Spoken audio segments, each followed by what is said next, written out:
Hi, welcome to the newest edition of Insights, an attempt by all of us at Aidias Consulting Group to make apparently complex subjects simple for everybody to understand and comprehend. Today with me is my ex-colleagues from the Telegraph, Mr. Shubhro Shah. Both of us have spent a lot of time together working in the Telegraph, for the Telegraph, and take pride in the way the publication had developed because of the combined effort of the editorial team and the marketing team.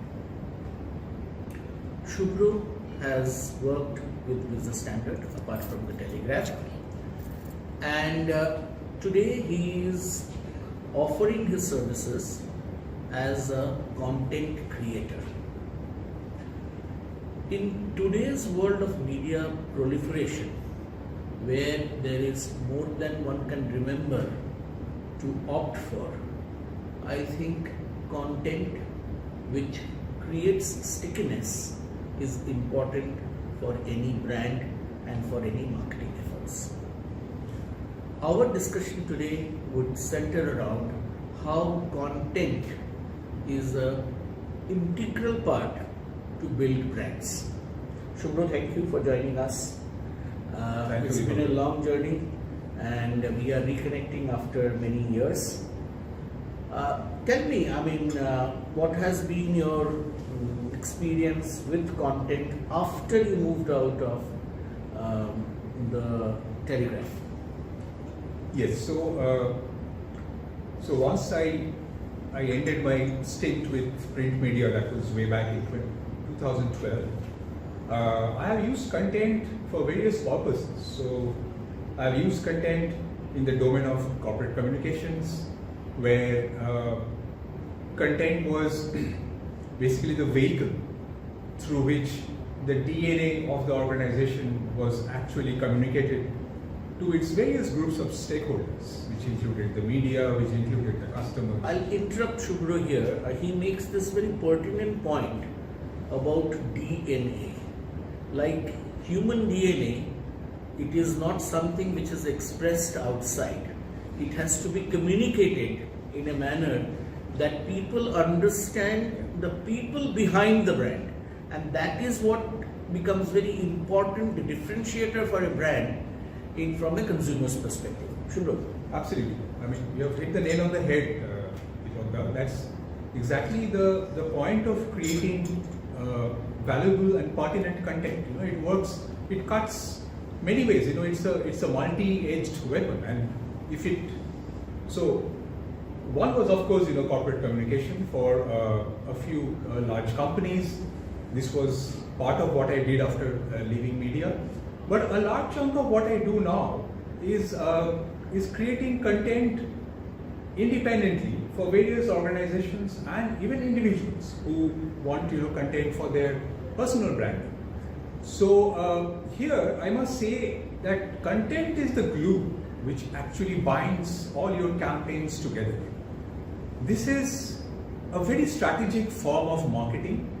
It's a marketing approach where you curate very valuable, relevant and consistent content to, like I said, to convey the message regarding the DNA of your brand, to grow your brand's visibility, and also, more importantly, to gain the trust of your target audience and subsequently of your customers.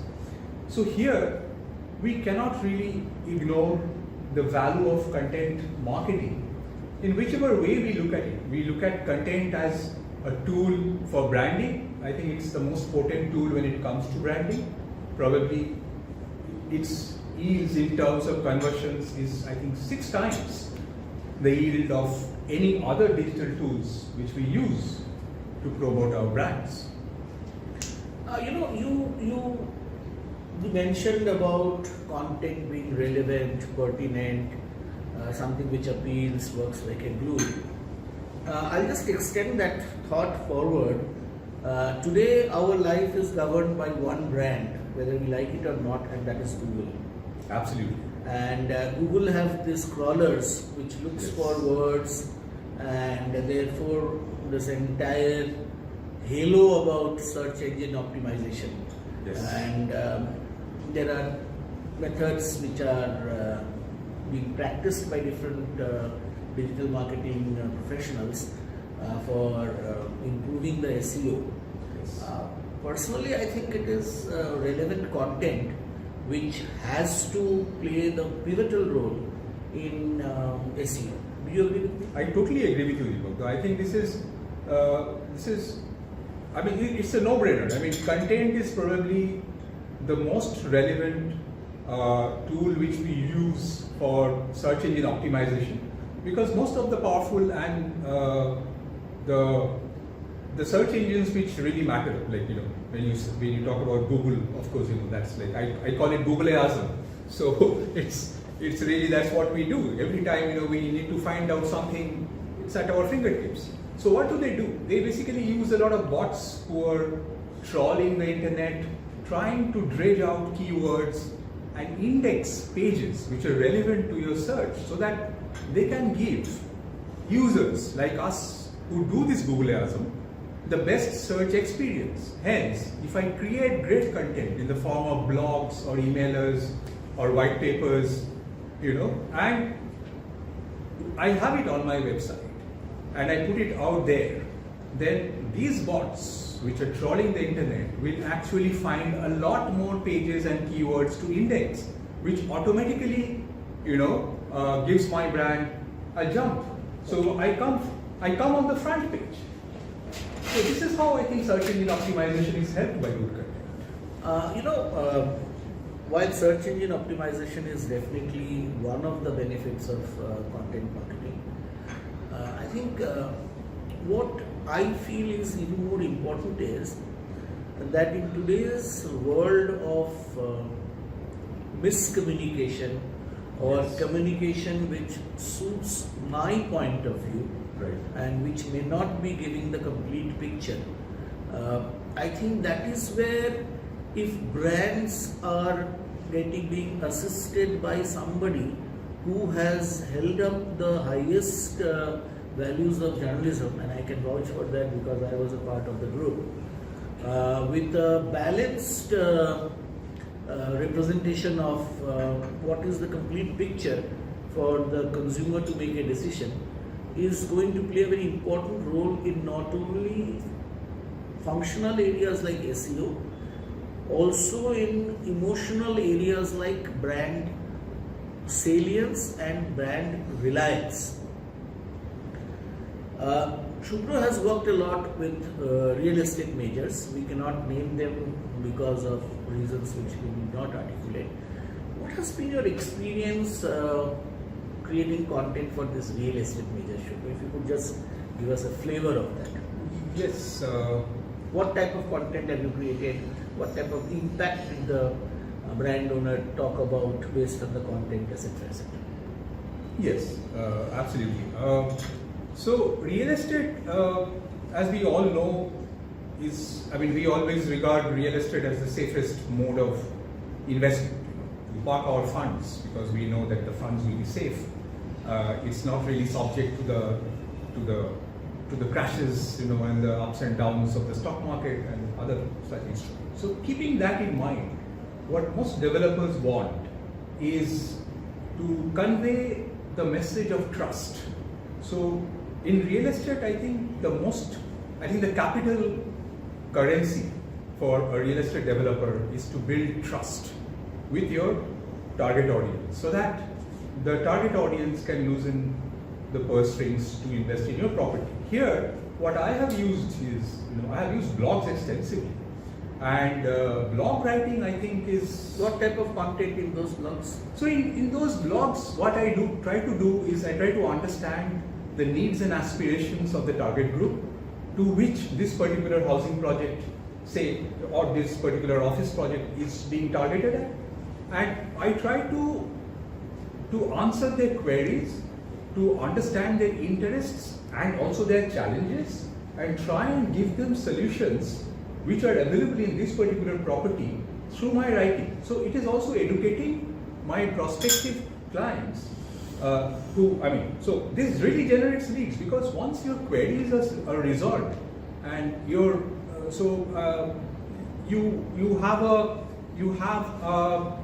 feel much safer in your mind before loosening those purse strings, and this is how leads are generated, and a lot of these leads are converted.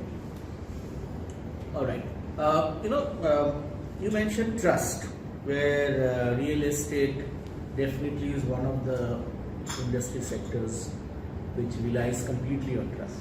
Yes. Another area where you have used your content very interestingly and effectively is in the area of healthcare. That's correct. Which again depends on trust as the most important currency for interacting and consuming the brand. What type of work did you do in the healthcare sector?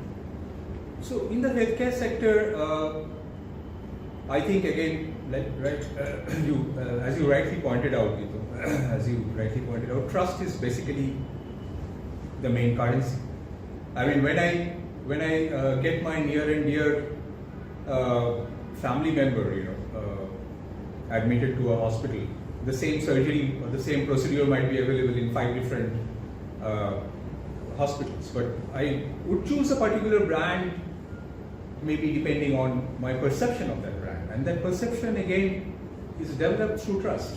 So what I have done is, I have written extensively about different procedures, services, different conditions and diseases which are very common, but people have this very vague idea, or people have a very complex understanding of certain problems. So what I tried to do was, I tried to demystify these conditions or diseases or the cures which are available in the private domain, or let's say in the healthcare sector as a whole, so that their doubts are clear, they really understand what they're going in for and what it entails, and how how their lifestyle will pan out, going forward, following this procedure or following this treatment, or how they can live with this disease and still live a full life. So what I have done is, again, through blogs I've explained, and I've answered the queries of prospective patients, and this actually helps